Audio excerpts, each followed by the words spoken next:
ओम।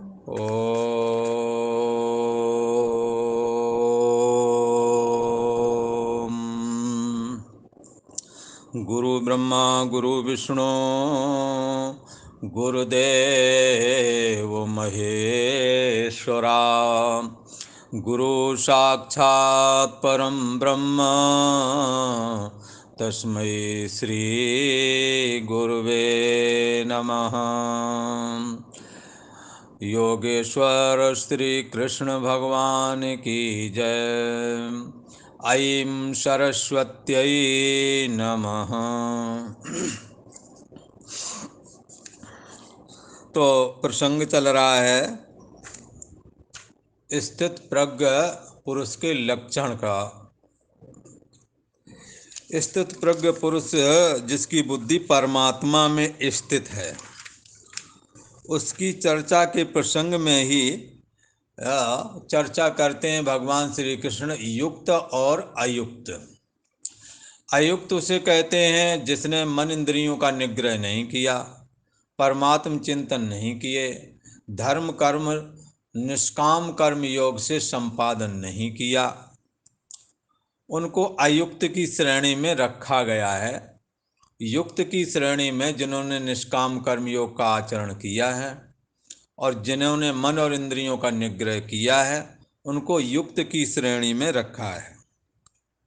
पर जिन्होंने मन और इंद्रियों का निग्रह नहीं किया है, उनको निष्काम कर्म करने के लिए जो दिल में ये इच्छा होती है काश मैं भी किसी के काम में आऊं, ये उनके मन में नहीं आता।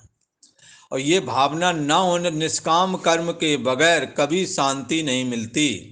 कामना वाला कामना से प्रेरित होकर कर्म करेगा, बदले में कुछ चाहेगा, लिहाजा उसका चित्त अशांत रहेगा। पर जिसने कामना छोड़ दी है और दूसरे के उपकार में और अपने कार्य में भी लगा हुआ है और दूसरे को उपकार में भी लगा हुआ है, कामना न होने की वजह से उसके चित्त में विक्षेप नहीं, इसलिए उसके चित्त में शांति प्राप्त हो जाती है। और शांति में ही सुख मिलता है, अशांति में सुख आज तक किसी को नहीं मिला है। इसलिए जो अयुक्त है, जिसने मन इंद्रियों का निग्रह नहीं किया, जिसने निष्काम भाव से दूसरों की सेवा नहीं की, अयुक्त होने की वजह से निष्काम कर्म करने की उसके अंदर भावना नहीं आई, और भावना निष्काम कर्म की भावना ना होने की वजह से उसे शांति नहीं आई, शांति ना होने की वजह से उसे सुख कभी प्राप्त नहीं होता। पर युक्त पुरुष में इससे अलग है, वो निष्काम कर्म में लगता है, इसलिए उसके अंदर भावना पैदा होती है काश मैं किसी के काम में सदैव आता रहूं। ऐसी भावना से उसका चित्त शांत हो जाता है। शांत चित्त में उसको सुख प्राप्त होता है।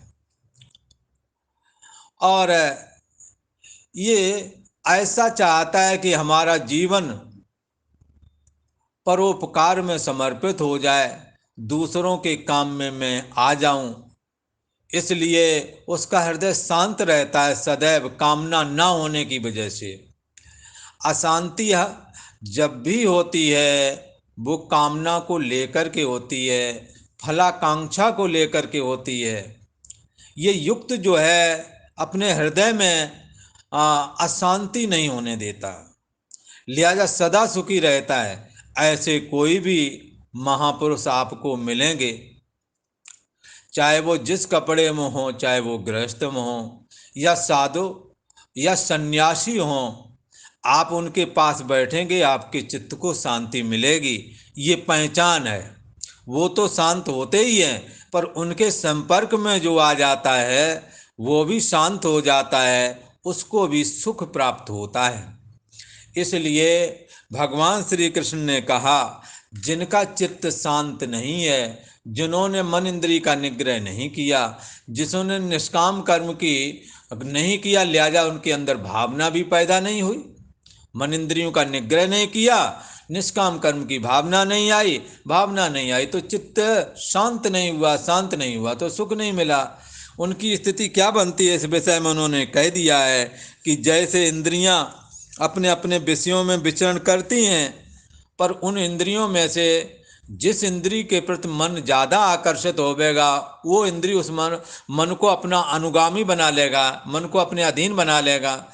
इंद्रियां और मन मिलकर के उस मनुष्य की वही दशा करेंगी जैसे कि वायु नाव को खींचकर खूंटा तोड़ करके वायु नाव को ले जाती है और समुद्र में बहुत गहरे जल की ओर ले जाती है, अंदर ले जाती है।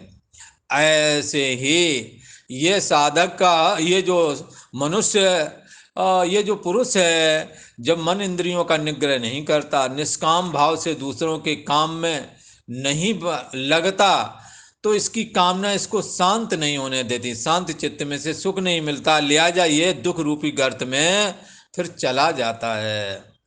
ऐसा कहा।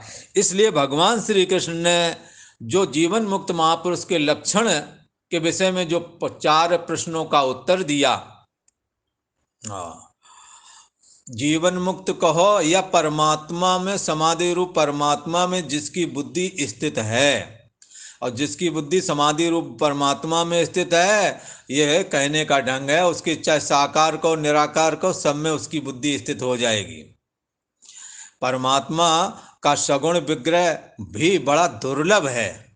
उनके लीला कथाओं में मन लगता हो, नाम स्मरण में मन लगता हो, तो ऐसे साधक तो भक्ति के अधीन होकर ऐसा भी कहते हैं कि हमें मुक्ति नहीं चाहिए, हमें भगवान का प्रेम चाहिए, भगवान की स्मृति चाहिए। धर्म न अर्थ न काम रुच, गति न चहो निर्वाण, जन्म जन्म रति राम पद, यह वरदान न आन। उनके अंदर ये भावना होती है। इसलिए भगवान की भक्ति से बढ़कर के और कोई बड़ी चीज नहीं है। भगवान भी भक्त के अधीन हो जाते हैं। बोले उनको कौन सा ऐसा लालच है, क्यों अधीन हो जाते हैं? तो लालच तो कुछ नहीं है, केवल ये प्रेम का सौदा है। और ये बात भगवान के अंदर नहीं, ये आपके अंदर भी है। आपका दिल जिसमें लग जाता है, आप सब कुछ दे आते हैं बगैर बताए। आपके पास पता लगेगा कुछ नहीं बचा है। इसलिए प्रेम का नाटक करने वाले लोगों ने लोगों को बहुत अच्छी तरह से ठग करके जीरो बना दिया। हाँ, अगर उन्हें लगे कि ये हमसे प्रेम करते हैं तो प्रेम के अधीन होकर के वो दे देते हैं। बाद में पता लगता है वो तो ठगा ही था, प्रेम का ड्रामा था। इसलिए प्रेम का ड्रामा भी जब होता है तब आप सब कुछ दे बैठते हैं। सच्चा प्रेम में क्या नहीं दिया जा सकता है। इस करके परमात्मा प्रेम के अधीन माना गया है, वरना उसके पास शक्तियां अनंत हैं, हम उसे लुभा नहीं सकते हैं। लक्ष्मी तो उनकी पत्नी ही है, इसलिए हम उन्हें लुभा नहीं सकते हैं। ये खड ऐश्वर्य भगवान में निवास करते हैं। धर्म ज्ञान वैराग ऐश्वर्य श्री और यश, ये खड ऐश्वर्य जिसके अंदर होते हैं, इसको भग भी बोलते हैं। भग माने ऐश्वर्य। तो ये जो 6 ऐश्वर्य हैं, ये खड ऐश्वर्य हैं, इनका जो अधिपति है वो भगवान कहता है। तो ये सब भगवत कृपा से ही हमको प्राप्त होता है। यदि वैराग है, वैराग भगवान का स्वरूप है। धर्म, यदि तुम धार्मिक आप पुरुष हैं, आपके जीवन में यदि धर्म है तो आप ऐसा समझो भगवान नारायण की कृपा है, क्योंकि धर्म उन्हीं का स्वरूप है। और यदि थोड़ा मोड़ा भी ज्ञान अगर बुद्धि चल रही हो तो गरूर नहीं करना, ये भगवान विष्णु का ही रूप है जो तुम्हें प्राप्त हो रहा है। समष्टि ज्ञान, समष्टि वैराग, समष्टि धर्म भगवान में निवास करता है। और समष्टि श्री, समष्टि यश मान प्रतिष्ठा, ये ऐसे नहीं मिल जाती है। ये भगवान का विग्रह जिसको उसका पता नहीं लगता, वो किसको यश दिलाना चाहता, किसको अपयश दिलाना चाहता। ये भगवत कृपा है कि आपका यश फैल रहा है। भगवान का शुक्रिया अदा करो। ये 6 चीजें भगवान में निवास करती हैं। ऐश्वर्य, जितना भी ऐश्वर्य है भगवान में निवास करता है। तुम्हें यदि ऐश्वर्य प्राप्त हो गया है, शुक्रगुजार हो भगवान के, ये उन्हीं का ऐश्वर्य है। इसलिए सब संपत्ति सब रघुपति की आही, ये संपत्ति सब परमात्मा की है, ऐसा मान के चलो। उसने हमें जो काम करने को प्रेरित किया है उसको ईमानदारी से करें, भगवान के प्रिय हो जाएंगे। जो भी कर्तव्य कर्म करने के लिए कहा है उस कर्तव्य कर्मों को निष्काम भाव से करें, अपने भी संपादन करें, दूसरों के भी काम में आवे। इस तुम्हारी कर्तव्य पालन रूप कर्म के द्वारा भगवान आपकी पूजा स्वीकार करेंगे। शर्त यह है अपने संपूर्ण कर्मों को ईश्वर की अर्पण करके चलें। हरें समर्पित, भगवान को समर्पित करके चलना। हरें समर्पित सब शुभ कर्मा, भगवान को जितने भी शुभ कर्म आपसे बन जाएं तुरंत परमात्मा को समर्पित कर दो। ये एक बैंक है जहां आपका सुरक्षित बना रहेगा। और यदि आप चूक गए तो आपके कर्मों का कहीं रास्ता गलत चला गया तो सब तपा कर्म नष्ट हो सकता है। भगवान को समर्पित करते चलो, जो काम भगवान के पास पहुंच जाएंगे वो तुम्हारे नष्ट नहीं होने देंगे अच्छे कर्मों को। बोला जैसे उदाहरण के लिए छोटे बच्चे कहीं से 5 रुपये 10 रुपये पाए, तुरंत जाकर मम्मी को दे दिए रख लो, तो बाकी पैसे उसके जेब में वो तो खर्च कर लिए, पर मम्मी वाले बच जाते हैं, क्योंकि मम्मी ने तो पता है ये रख गया है तो अब कभी मांगेगा, इसलिए हिसाब से रख देते हैं उनको, है। तो इस करके ये भगवान हमारे माता पिता हैं। बोला तुम्हें वो माता च पिता तुम्हें हो, माता भी तुम ही हो पिता भी तुम ही हो, क्योंकि माता और पिता जो हमारे हैं ना ये उन्हीं से दोनों पैदा हुए, इसलिए सबके माता पिता कौन है? भगवान है। जितनी माता है उनके माता और उनके पिता, और जितने पिता हैं उनके माता और पिता दोनों भगवान ही है ना। इसलिए हमने जो भी है अपनी धरोहर भगवान को अर्पित करते चलें। हरें कम समर्पित बिन सत्कर्म, सत्कर्म यदि सार्थक करना चाहते हो तो भगवान को अर्पित कर दो। बगैर भगवान के अर्पित किए बगैर सत्कर्म सफल नहीं होंगे। ये कहा है, रामायण का वचन है। खैर, ये जो युक्त पुरुष है वो अपनी इंद्रियों को बस में करके निष्काम भावना से प्रेरित होकर के इससे दूसरों के काम में मैं आ जाऊं, ऐसी उसकी भावना बनती है। इस भावना के कारण वो शांति को प्राप्त होता है। शांति में उसे अनंत सुख परमात्मा की भक्ति के रूप में प्राप्त होता है, जिससे उसे लगता है कि हमें धर्म भी नहीं चाहिए, न धन चाहिए, न अर्थ, हाँ धर्म न अर्थ, न काम रुचि, काम में भी उसकी रुचि नहीं रह जाती है। लगता है इसकी भी हमें कोई अब जरूरत नहीं है, हमें तो एक ही चाहिए, परमात्मा के प्रति प्रेम, परमात्मा के प्रति भक्ति। इसलिए इन साधकों के बीच में, इन भक्तों के बीच में, इन महान भक्तों के बीच में जो चला गया उसके जीवन को भी परम शांति की प्राप्ति हुई है। भगवान श्री कृष्ण ने मानो ये जीवन मुक्त महापुरुष के जो लक्षण है उनके प्रश्नों का उत्तर देते हुए समाधि रूप परमात्मा में जिसकी बुद्धि स्थित हो गई है उसके विषय में जो 4 प्रश्न खड़े किए गए थे उनका उत्तर देते हुए अब उपसंहार सा कर रहे हैं, कह रहे हैं। इसलिए हे अर्जुन सुनो, सबसे जो जरूरी चीज है वो ये है, तस्माद्यस्य महाबाहो निगृहीतान सर्वशः इंद्रियाणि इंद्रियार्थेभ्यस तस्य प्रज्ञा प्रतिष्ठिता। इसलिए हे महाबाहो, जिस पुरुष की इंद्रियां इंद्रियों के विषयों से सब प्रकार से हटा ली गई हैं या निग्रह की हुई हैं, तस्य प्रज्ञा प्रतिष्ठिता, उसी की बुद्धि परमात्मा में स्थित होती है। ये निचोड़ बता दिया। कहा 51वें श्लोक से चल रहा है ना ये प्रसंग, और ये आ गया ये आ गया 68वां श्लोक। लगभग 17-18 श्लोकों में इन्होंने परमात्मा में जिसकी बुद्धि स्थित है उसके विषय में जो प्रश्न खड़े किए गए थे उसके चित्त की स्थिति का निरूपण किया कि भाई वो ऐसे, इसका ये लक्षण है। फिर एक बार संक्षेप से दोहरा देते हैं कि मन में आई हुई संपूर्ण कामनाओं का त्याग कर देता है और अपनी अपनी आत्मा से अपनी आत्मा में ही संतुष्ट रहता है, प्रथम प्रश्न। और दूसरे प्रश्न का उत्तर वो कैसे बोलता है, तो वो सुख और दुख में समान होकर के बोलता है। हाँ, सुख है तो इतरा करके नहीं, दुख है तो आंसू टपका करके। हाँ, आंसू टपक जाए भाव वसात वो अलग है, पर हमेशा चित्त को दुखी नहीं होने देता है। कोई हंस रहे वो भी हंस रहा है, हाँ, तो हंसने का मतलब वो आपकी तरह इतराए नहीं रहा सुख पर, हंस लिया, छोड़ा मामला, फिर से मन को सम में ले आया। कैसे बोलता है ये बात दूसरे प्रश्न का। और तीसरे प्रश्न का उत्तर था कि कैसे बैठता है, तो इंद्रियों को समेट करके बैठता है, इंद्रियों को विषयों में नहीं जाने देता है, इंद्रियां ही बस में नहीं बल्कि मन को भी नहीं जाने देता है। और मन जब नहीं जाता है तो मन के द्वारा परमात्मा का चिंतन करता है। जब मन परमात्मा में स्थित हो जाता है तो इंद्रियों के विषयों में जो रस था वो भी निवृत्त हो जाता है, लिहाजा उसकी इंद्रियां फिर विषयों में स्वयं ही नहीं जाती। कैसे बैठता है वो स्थिर परमात्मा में स्थित बुद्धि वाला पुरुष? कैसे बैठता है? तो ये तीसरे प्रश्न का उत्तर दे दिया कि ये ऐसे बैठता है, उसकी इंद्रियां विषयों में जाती ही नहीं। जानो तबई कि अब हम जागे, जब मन खुद विषयों से भागे, इसका मन स्वयं ही विषयों से निवृत्त हो जाता है।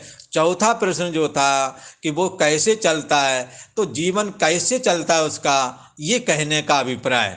तो उसका जीवन ऐसे चलता है, वो किसी के साथ न राग करता है न किसी के साथ द्वेष करता है। राग द्वेष से रहित होकर के ही वो विषयों को भी भोगता है, लिहाजा वो बंधता नहीं है। इस प्रकार से ये चारों प्रश्न का उत्तर भगवान ने दे दिया है। अब भगवान श्री कृष्ण अब ऐसा कहना चाहते हैं, एक साधारण मनुष्य में और जिसकी बुद्धि परमात्मा में स्थित हो गई है उस मनुष्य में कितना अंतर है। अब ये अंतर बताएंगे साधारण मनुष्य में और परमात्मा में बुद्धि जिसकी स्थित हो गई है।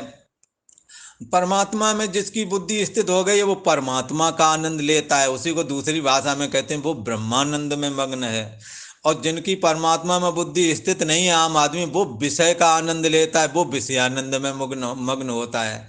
तो ये जो जिनकी बुद्धि विषयों में रची पची है उनकी और ब्रह्मानंद वालों की ये चर्चा करने वाले हैं। तो एक बार मिला लें, ये 69वां श्लोक है दूसरे अध्याय का।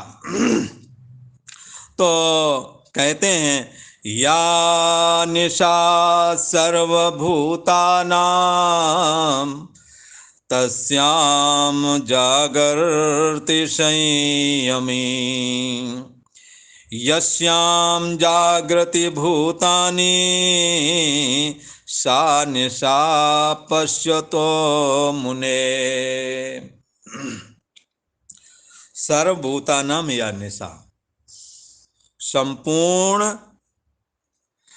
प्राणियों के लिए जो रात्रि के समान है, संपूर्ण प्राणियों के लिए जो रात्रि के समान है, हाँ, तस्याम संयमी जागृति।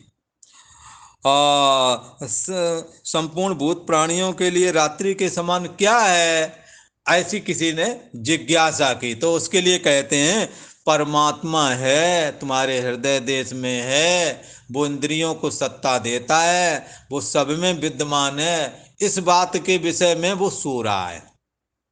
या निशा सर्वभूतानां, सारे आम आदमी की नज़र में परमात्मा है या नहीं, इस विषय के प्रति वो सो रहे, इस विषय वो चिंतन नहीं कर रहे, मतलब उससे वो चिंतन छूटा हुआ, तो सोने की तरह हो गया। या निशा सर्वभूतानां, संपूर्ण भूत प्राणी जब जो उनके लिए ये रात्रि के समान है, जैसे उल्लू को सूरज रात्रि के समान है। उसे कहते हैं सूर्य जब निकल आता तो अंधेरा दिखता है। ऐसे ये जो आम आदमी है, परमात्मा कैसा है, कहाँ है, हमें कैसे भक्ति करना चाहिए, उनके प्रति उसका मन नहीं जाता। वो और तरह तरह के विषयों को रोज सेवन करता है, पर परमात्मा के विषय की यदि चर्चा आ जाए, हमारी तरफ एक कहावत कहते थे कि रामायण शुरू कर दो तो सो जावे और आला शुरू कर दें तो रात भर जाग जाए। आला में वीर रस का एक ग्रंथ है, आला पृथ्वीराज, आज के 1000 साल पहले जो पृथ्वीराज वगैरह हुए थे ना, तो उस समय में ये बुंदेलखंड के राजा लोग थे, कुछ जो मतलब छोटे राजा लोग थे, पर वीर बलवान वीर बहुत थे, लिहाजा आपस में ही कलह करके लड़ाई करते रहे, छोटी छोटी बातों के लेकर। जब कई लड़कियों को लेकर के हमने ब्याह करना है तो फिर हो गया युद्ध, जो जीत गया वो ले गया। इस तरह का ज़्यादा हुआ है, पर ये देश के लिए नुकसानदायी लड़ाई रही, वीर गाथा काल के रूप में माना जाता है, और ये इधर के इलाकों में ही हुई है ज़्यादातर। तो ये तुम्हारा ये पंजाब से लेकर के और ये राजस्थान, मध्य प्रदेश, उत्तर प्रदेश, ये सारी जो ये वाली साइड, और यहाँ से चले गए इधर पूरब साइड बंगाल आदि तक, और ये इस जगह ये, और यूँ तो अफगानिस्तान तक में इसकी लड़ाइयों के कथन हैं। तो इस तरह से ये लड़ते रहे आपस में, किस लिए लड़ते रहे? मामूली से बेवकूफ़, आज की दृष्टि से विचारवान यदि देखें तो वो उसको अच्छा नहीं कहेंगे। तो उस लड़ाई में वीर गाथा काल करके, और वो काल कहा जाता है, और उसमें बड़ी वीरता से लड़ते हुए जब काव्य गाया जाता है तो लोगों में बड़ा उत्साह होता है। ग्रामीण इलाकों में लोग आला का कथन करते, उसमें वीर रस होता है, खूब उछलते कूदते हैं, तरह तरह का वो करते हैं वीर रस की वजह से। तो वो जो है यदि सुना दें तो रात भर जागते रहते कई वहाँ, और रामायण शुरू कर दें तो तुरंत सो जाते हैं। तो क्या है, परमात्मा के की ओर ये सो रहे हैं। तो या निशः सर्वभूतानां या निशः, सर्वभूतानां या निशः तस्याम संयमी जागर्ति। संपूर्ण भूत प्राणियों के लिए जो रात्रि के समान है, तस्याम संयमी जागृति। उसमें ये जागता है। कौन जागता है? जिसके लिए युक्त का, जो संयमी है, जिसने मन इंद्रियों का निग्रह कर रखा है, जिसने निष्काम भाव से कर्म किए और दूसरों के काम में भी आए, और उनके अंदर भावना बनी, भावना के बाद भक्ति का जन्म हुआ, भक्ति का जन्म हुआ तो प्रेम के अधीन होकर, परमात्मा के भक्ति के अधीन होकर के वो दिन रात भगवान के चिंतन में लगे हैं। तो कहाँ जाग रहे हैं? संसार के प्रति तो उनको सुध बुद्ध खत्म हो गई है, और परमात्मा की ओर उनकी बुद्धि वृत्ति या उनकी सारी चेतना परमात्मा की ओर लगी हुई है। इसलिए उनके लिए कहते हैं संपूर्ण भूत प्राणियों के लिए जो रात्रि के समान है। तो उस ज्ञान स्वरूप परमात्मा की प्राप्ति में, हाँ, ये जो संयमी पुरुष है, जिसका पूर्व में वर्णन भी कराए हैं, जो जिसके लिए कहा था ना, जिसकी बुद्धि परमात्मा में स्थित है, तो वो दिन रात उसमें जागता है, चिंतन करता है। किसी ने कहा ऐसा कोई महाराज और कोई आजकल ऐसा हो जाएगा क्या? ऐसा कोई हुआ है आज तक क्या? हाँ, हुआ है। कबीरदास का एक हमने दोहा पढ़ा था। तो कहते हैं, कबीरदास जी कहते हैं, सुखिया यह संसार है। ये संसार सुखी है हमारी अपेक्षा। बोले क्या बात है महाराज? बोले सुखिया यह संसार है, खावे और सोवे आराम से, कोई चिंता फिक्र नहीं। भला सबसे भले, रामायण में इसी को दूसरे ढंग से कह देते, सबसे भले जे मूढ़ जिन्हें न व्यापय जगत गति। ये मूढ़ पुरुष ठीक है, ये आए मेहनत करके, खा लिया खूब दबा करके, सो गए आराम से, और साल में वो 1-2 संतानें भी पैदा करते रहते हैं, और उन्हें कोई इसकी भी परवाह नहीं।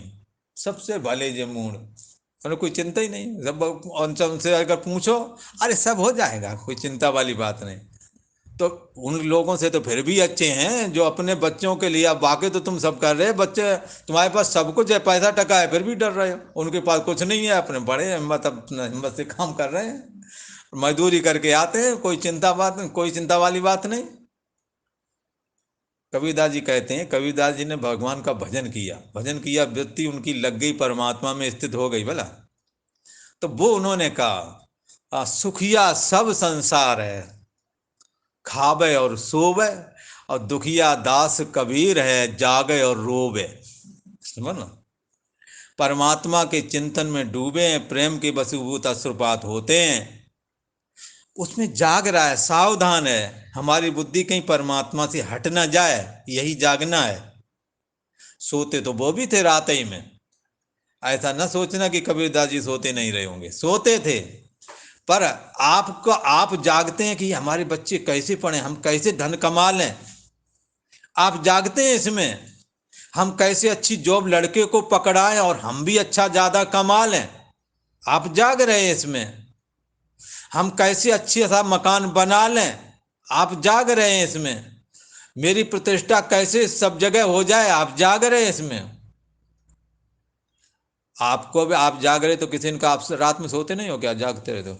अरे सोते, सोने पर भी हम जागते हैं। किस में जागते हैं? इन चीजों में जागते हैं। राग द्वेष में जागते हैं। संसार के भोग पदार्थ इकट्ठे हो जाएं, धन अधिक कमा लें, शान शौकत की वस्तुएं बहुत इकट्ठी हो जाएं, इसलिए हम जाग रहे हैं। बढ़िया सा हमारा कमरा सज जाए, गाड़ी हो अच्छी हो, बगल वाला ले आए अब इससे अच्छी हो, आप इसमें जाग रहे हैं।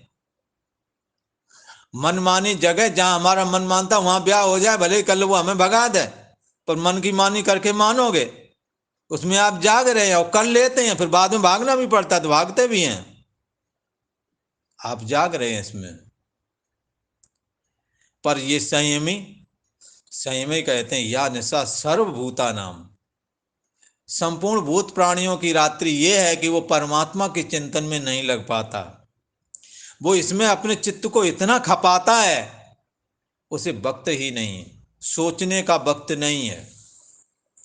और यदि चिंतन भी यदि किसी तरह उसका परमात्मा की चर्चा कर भी दें, तो कई तो ऐसे आते हैं तो 5 मिनट में 10 बार टांगे फैलाएंगे इधर उधर, कहीं बैठे चाहे 1 घंटे बैठे रहें, फिर जमुआई आने लगेगी।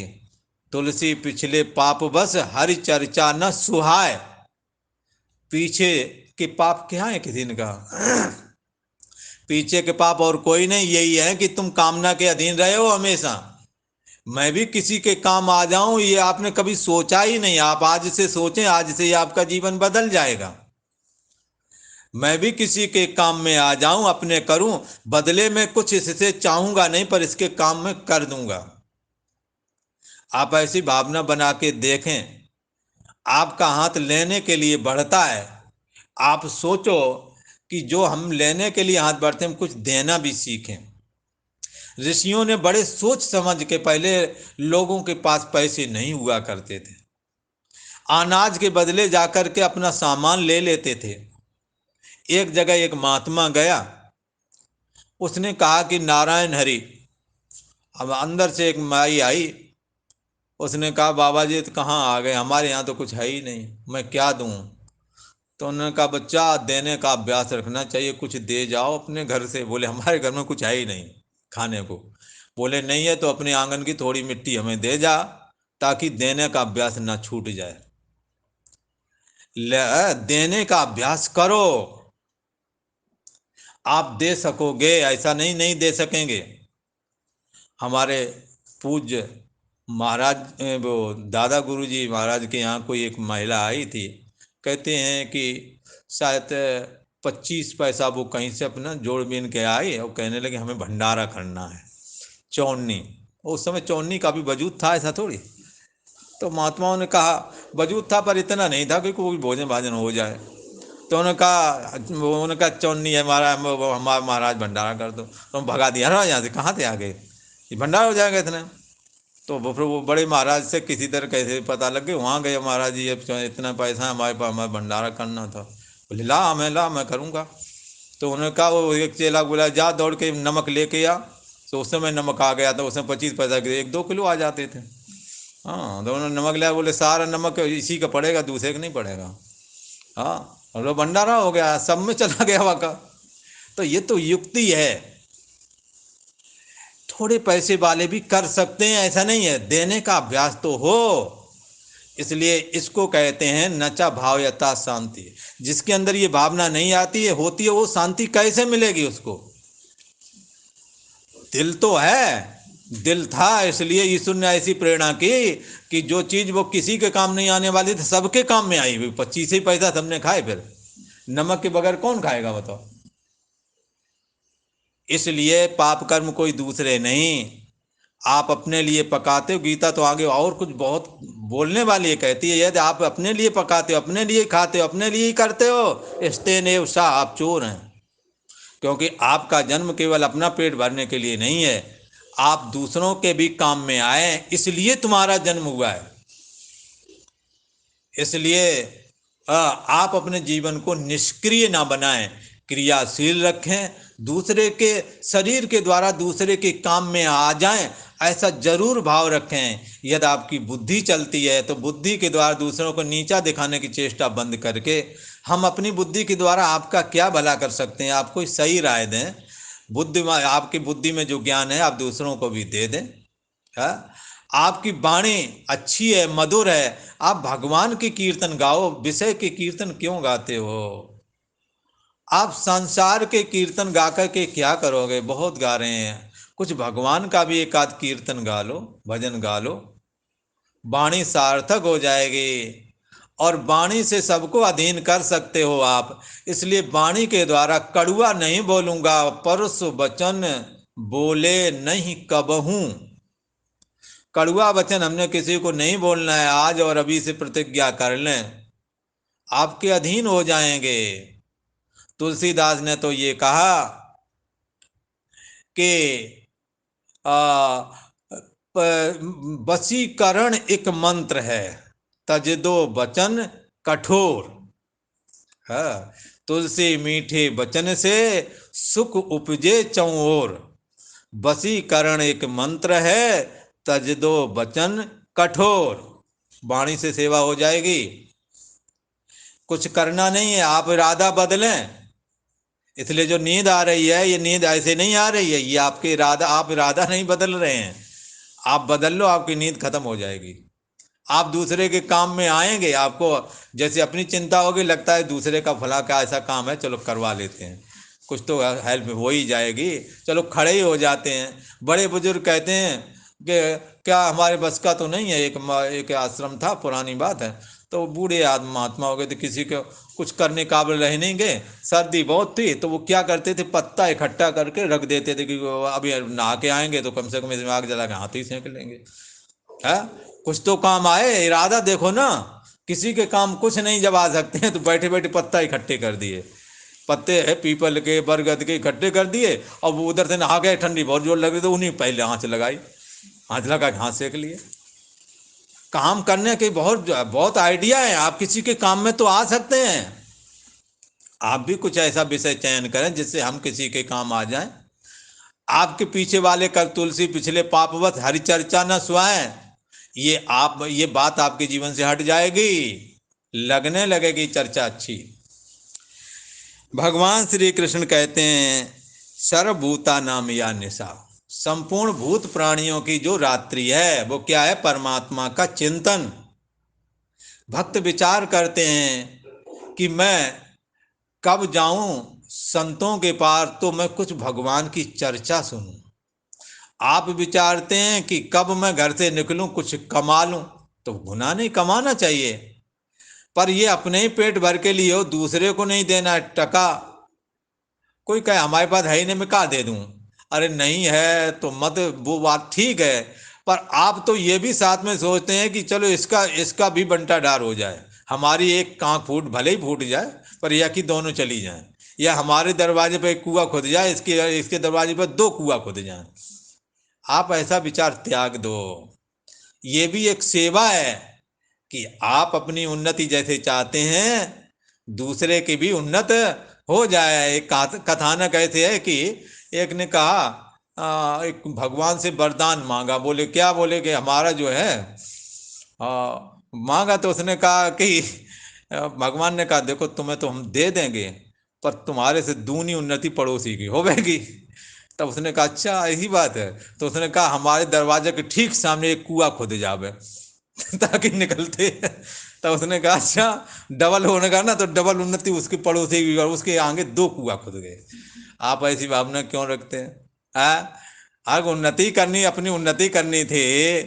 हाँ, तो उसने ये दिमाग लगाया कि अब इसको परेशान करना है, हमारे आगे भले एक कुआं खुद जाए पर इसके आगे डबल कुआं खुदवा देना है। तो ये चीज हमने अपने दिमाग से निकालनी है। हाँ हाँ, तो इस करके ऐसा करने से आपका चित्त दूषित होता है, निष्काम की भावना नहीं बनती है, और जिसकी वजह से शांति प्राप्त नहीं होती है, शांति की वजह से आपको सुख प्राप्त नहीं होता। इसलिए ये भावना छोड़ देना भी एक मानसिक तप है। तो भगवान श्री कृष्ण कहते हैं सर्वभूतानाम या निशा, संपूर्ण भूत प्राणियों के लिए रात्रि के समान परमात्मा है, उसकी लीला कथाओं का श्रवण है। और भगवान की सेवा करना, खोटस उपचार से पूजन है। कुछ नहीं कर सकते तो सालग्राम को दूध से नहला लो, पानी से नहला, तुलसी दल चढ़ा दो, छुट्टी। भगवान के सामने भगवान के कुछ नाम जप लो, जैसे नमो भगवते वासुदेवाय, या ये जो अक्रूर जी एक मंत्र जपा करते थे, वो मैं बताए दे रहा हूँ। नमो वासुदेवाय, नमः संकर्षणाय चा प्रद्युम्नाय, नमस्तुभ्यम अनिरुद्धाय ते नमः। ये अक्रूर हमेशा ही जपते रहते थे बोला अक्रूर जी। भगवान श्री कृष्ण को नमस्कार है, बलराम जी को नमस्कार है, प्रद्युम्न को नमस्कार है, अनिरुद्ध को नमस्कार है। ये भगवान का परिवार नहीं समझना। दिव्य लोक में 4 विग्रह हैं भगवान को, उन्हीं का अवतार यहाँ हुआ है। ये नित्य हैं, ये वैकुंठ धाम में 4 विग्रह से भगवान रहते हैं। भगवान विष्णु का पहला विग्रह है वासुदेव, दूसरा है संकर्षण, तीसरा है प्रद्युम्न और चौथा है अनिरुद्ध। ये भगवान के 4 रूप हैं जो यहाँ प्रकट हुए हैं, ये वैकुंठ धाम के ही हैं। इसलिए वो अक्रूर जी इनको हमेशा जपते थे। ऐसे जड़ भरत थे ना, वो एक मंत्र जपते थे, उसमें 5-7 नाम है, वो सुना देते हैं। यज्ञेशाच्युत गोविंद माधवानंत केशवा, कृष्ण विष्णु हृषिकेश, वासुदेव नमोस्तुते। ये जड़ भरत थे ना जो, ये यही मंत्र जपते थे भगवान के। इन ऐसे श्लोक का हमेशा जप करते ही रहते थे। इस करके हमने क्या है, भगवान सालिग्राम को नहला लेना है, और ये 1-2 मंत्र तुम भी याद कर लो, उनको जपते रहो। हाँ, भगवान की भक्ति भी साथ में होती रहे। और चलो दूध दही ना चढ़ा पाओ, भगवान का फोटो होवेगा वहीं जप लो। और फोटो नहीं है तो कोई बार सोने से पहले और जागने के बाद यही शुरुआत कर लो, बस हो गया भजन। आप कुछ तो करो जिससे कि जीवन में बदलाव आवे। खैर, भगवान श्री कृष्ण कहते हैं ये जो साधक है ना, ये जो जिसकी बुद्धि परमात्मा में स्थित हो गई है, यह निशा सर्वभूता नाम, संपूर्ण भूत प्राणियों के लिए, संपूर्ण भूत प्राणी के लिए जो रात्रि के समान है। परमात्मा में वो जाग नहीं रहे, वो भोग पदार्थ और उनके संग्रह करने में जाग रहे हैं। तस्याम जागृति संयमी, तो उसमें जाग रहे हैं लेकिन परमात्मा की तरफ सो रहे हैं। पर जिसकी बुद्धि परमात्मा में स्थित है, वो स्थित प्रज्ञ पुरुष, वो जीवन मुक्त महापुरुष परमात्मा में जागता है। इसी को कबीरदास वाले में कह दिया, जागे दुखिया दास कबीर जागे और रोवे, प्रेम के अधीन होकर के परमात्मा में हमेशा अपनी बुद्धि को स्थित रखता है। तो उसको ये परमात्मा में स्थित पुरुष की ये बात है, ठीक है। और यस्याम जागृति भूतानि, संपूर्ण भूत प्राणी कहाँ जागते हैं? भोग पदार्थ मिल जाए और उनके साधन मिल जाए, कमा लें, मान प्रतिष्ठा मिल जाए, धन पुत्र स्त्री आदि के संग्रह में लगे हुए हैं। पर ये भूत प्राणी इसमें जाग रहे हैं। तो यस्याम भूतानि जागृति, जिसमें संपूर्ण भूत प्राणी जागते हैं। हाँ, पश्यता मुने सा निशा, परमात्मा में जिसकी बुद्धि स्थित है, जो परमात्मा को जानने वाले मननशील मुनि हैं या सन्यासी हैं या जो भी कोई भी हो सकता है, जो परमात्मा का मनन करेगा परमात्मा में स्थित होवेगी उसकी बुद्धि।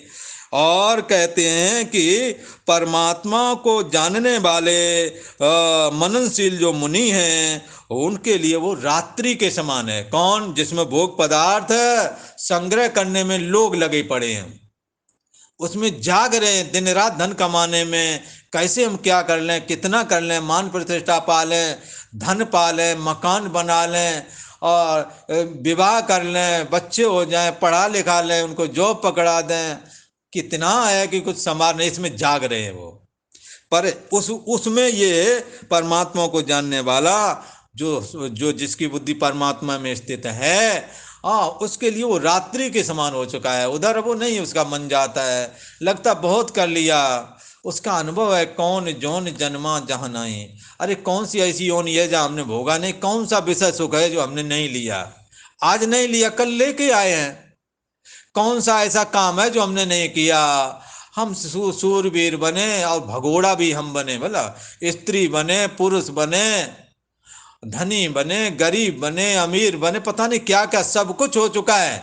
कौन जोन जन्मा जानाई, मैं खगेश भ्रम भ्रम जगमाई। इसमें सब कुछ हमने कर लिया है, ऐसा साधक जानता है। बोले ऐसा कैसे जानता है? ऐसे जानता है क्योंकि सारे संस्कार हमारे में भरे पड़े। अगर भोगा ना होता, संस्कार कहाँ से आ गए हैं?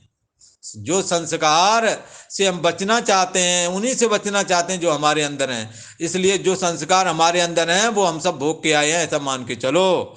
इसलिए वो उसमें ये परमात्मा को जानने वाला, जो परमात्मा में जिसकी बुद्धि स्थित है वह है, और उसके लिए वो संस्कार रात्रि के समान हो गए हैं। भोग पदार्थ मुझे प्राप्त हों, उनके लिए दिन रात जो एक कर रहा है, वो सारी चीज़ें उसके लिए रात्रि के समान हो गई हैं। ओम शांति शांति शांति।